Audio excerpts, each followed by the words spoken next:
Question है find the value of cos 15 degree. cos 15 degree का value निकालना है। तो इसमें क्या करेंगे, इसमें cos 15 डिग्री का वैल्यू निकालना है। सॉल्यूशन में चलते हैं, सॉल्यूशन में चलते हैं। लिखेंगे cos 15 डिग्री। अब ध्यान देना है कि इसको इस तरह से लिख सकते हैं, जैसे cos 15 डिग्री को हम लोग लिख सकते हैं cos 45 डिग्री माइनस 30 डिग्री, ऐसा लिख सकते हैं। cos 45 degree minus 30 degree.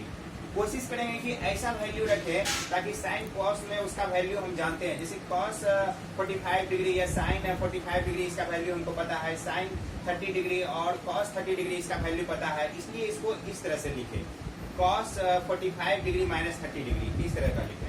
Degree minus 30 degree लिख दिए। अब क्या हो गया, ये अगर इसका फॉर्म देखें तो cos a माइनस b का ये cos a माइनस b के फॉर्म में है। तो cos a माइनस b का एक फॉर्मूला होता है, उसको ध्यान में रखना पड़ेगा।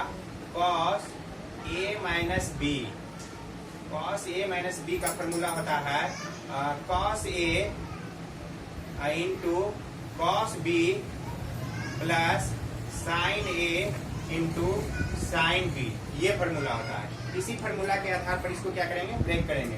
तो यहाँ पर लिख सकते हैं cos a के स्थान पर हो जाएगा 45 degree into cos a into cos b, cos b के स्थान पर हो जाएगा 30 डिग्री। और उसके बाद प्लस है तो प्लस लिखेंगे। और फिर होता है sin a into sign b, हो जाएगा sin a के स्थान पर 45 डिग्री और साइन b के स्थान पर हो जाएगा 30 डिग्री। ये हो गया। अब क्या करेंगे, इसका फॉर्मूला वैल्यू लिख देंगे।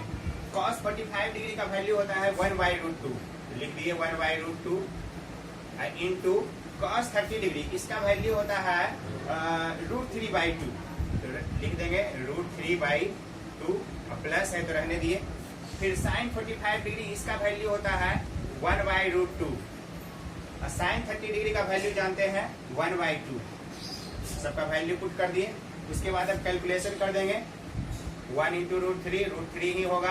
अब बाई नीचे में हो जाएगा 2√2 और प्लस यहाँ भी 1 1 जा 1 और 2√2 यहाँ भी हो जाएगा। फिर क्या करेंगे, इसका एलसीएम ले लेंगे। एलसीएम क्या हो जाएगा, इसका एलसीएम हो जाएगा 2√2, यहाँ पर इससे डिवाइड करेंगे 1, उस 1 को मल्टीप्लाई करेंगे, ऊपर में √3 ही होगा।